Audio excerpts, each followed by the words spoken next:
የባለቤቴ መስሪያ ቤት እሱ ሳያቅ ሰርፕራይዝ ላደርገው እኔን ሰርፕራይዝ ያደርገኝ መሰስ ብዬ መሄድ።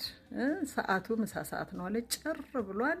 አገኘው ይሁን ለምሳ ወጥቶ ይሁን እያልኩ እያመነታው ወደ ውስጥ ዘልቄ መግባት።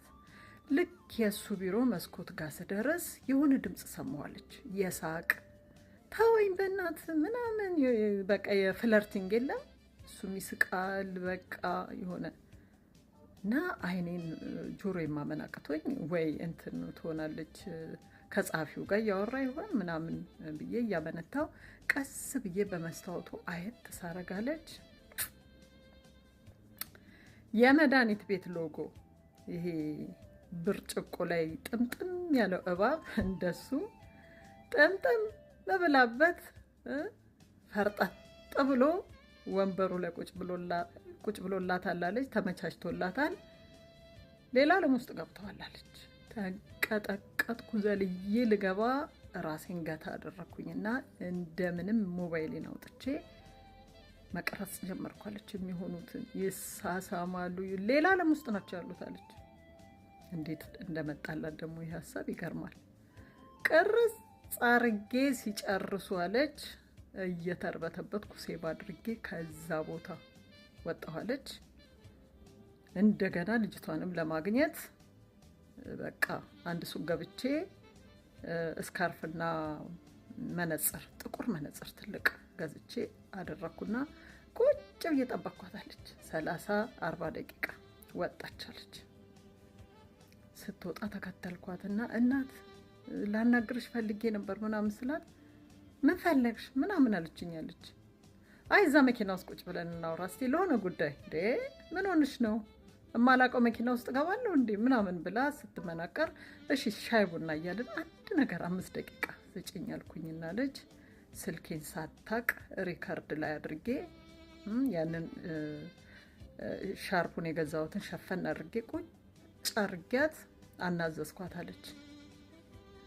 እዛ የገባሽበት ሰው ምንሽ ነው? አይችሻለሁ ስትገቢ ምናምን የመስሪያ ቤታችን ሰው ነው ምናምን ስላት እንዴ ዝም ብለሽ የሰው ሚስጥር ስትጠይቂ አታፍሪም እንዴ ምናምን ብላ ለጊዜው አቅማማቻለች።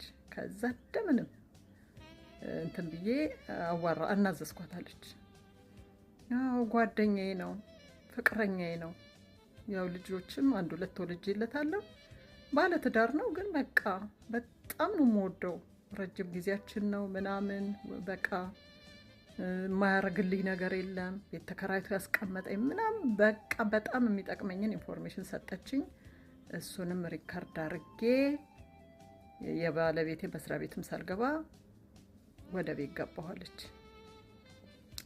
አጋጣሚ 25 ዓመት አኒቨርሳሪያችንን ሊደግሱ ልጆች ዝግጅታቸውን ጨርሰዋል። ቤተ ዘመድ ተጠርቷል አለች። በቃ ድግሱ ተጧጥፏል አለች። ምን ብዬ ነው ከዚህ ዓመት በኋላ ይሄ እናደረከኝ ብዬ ኑሮዬን የምበጠብጠው?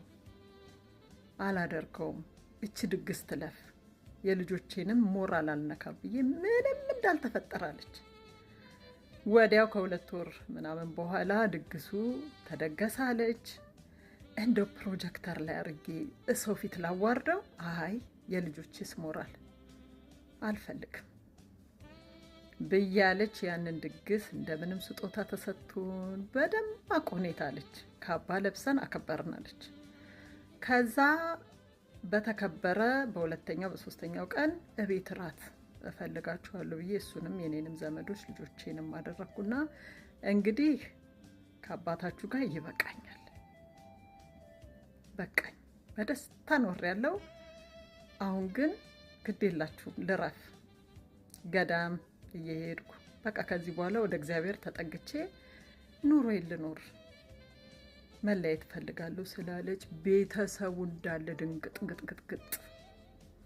ምን ሆነሽ ነው? ምን ሆነሽ እንዴ? ትናንትና 25ኛ ዓመታችሁን አክብራችሁ ሰውስ ምን ይላል ምናምን